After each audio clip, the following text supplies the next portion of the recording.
Hello বন্ধুরা, আজকে তোমাদের জন্য নিয়ে চলে এসেছি হেলদি চিড়ের পরোটা রেসিপি। সামান্য সস, চাটনি বা আচারের সঙ্গে দুর্দান্ত লাগে খেতে এই চিড়ের পরোটা। আর ছোট থেকে বড় যারা চিড়ে পছন্দ করে না তারাও খেয়ে নেবে এই চিড়ের পরোটা। আর এই পরোটা এতটাই নরম হয় যে সারাদিন রেখে দিলে ঠিক এমনটাই নরম থাকবে। এটা টিফিন বক্স বা লাঞ্চ বক্সের জন্য একদম অ্যাপ্রোপ্রিয়েট একটা রেসিপি।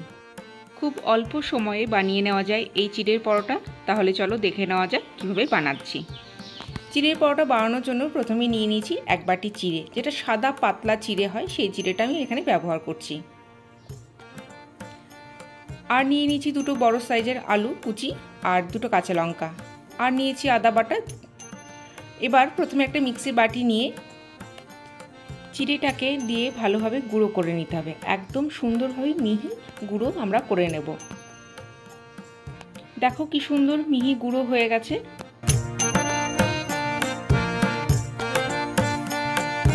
এবারে আবার ওই বাটির মধ্যে দিয়ে দেবো কুচিয়ে রাখা আলু আর কাঁচা লঙ্কা দুটো।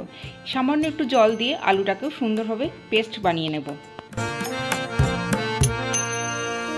এবারে গুঁড়ো চিড়েটার মধ্যে করে রাখা আলুর পেস্টটা দিয়ে দিলাম, আর দিয়ে দিলাম আদা বাটা, আর দিয়ে দিচ্ছি 1 চামচ মতো গোটা জিরে, আর একটু লবণ স্বাদ মতো, আর দিয়ে দিচ্ছি সামান্য একটু কসুরি মেথি।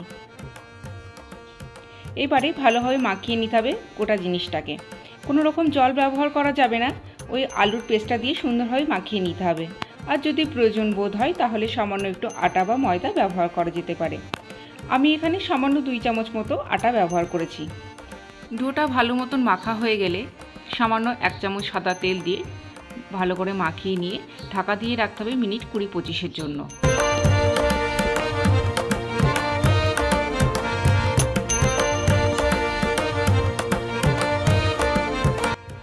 মিনিট বাদে ফিরে এলাম। এটাকে আবারও একটু হাতের সাহায্যে ডলে নিচ্ছি। এবারে এই ডো থেকে আমি বেশ বড় বড় সাইজের গুলি কেটে নেব।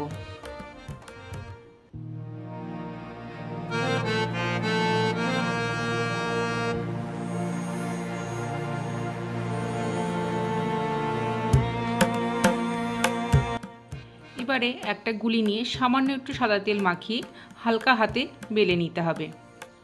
খুব হালকা হাতে বেলতে হবে, বেশি চাপ দেওয়া চলবে না।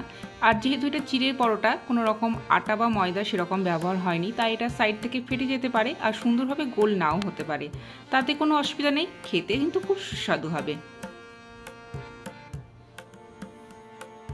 এবারে একটা প্যান বসিয়ে প্রথমে এপিট ওপিট ভালোভাবে সেঁকে নিতে হবে। তারপর সামান্য 1 চামচ তেল দিয়ে ভালো করে ভেজে নিতে হবে। খুব অল্প তেলেই যেহেতু ভাজা হচ্ছে আর কোনো রকম ময়দার ব্যবহার করা হচ্ছে না, তাই এটাকে একটা হেলদি পরোটাও বলতে পারো। দেখো কি সুন্দর ভাজা হয়ে গেছে। একটু সময় নিয়ে গ্যাসের ফ্লেমটাকে মিডিয়ামে রেখে এপিট ওপিট ভালো করে ভেজে নিলেই রেডি চিড়ের পরোটা। কেমন লাগলো এই রেসিপিটা অবশ্যই জানাবে কমেন্ট করে, আর ভালো লাগলে একটা লাইক করে দেবে, আর তোমাদের পরিবার এবং বন্ধুদের সবার সঙ্গে শেয়ার করবে। আর এরকম আরও ভিডিও পাওয়ার জন্য আমার চ্যানেলটাকে সাবস্ক্রাইব করে রাখবে।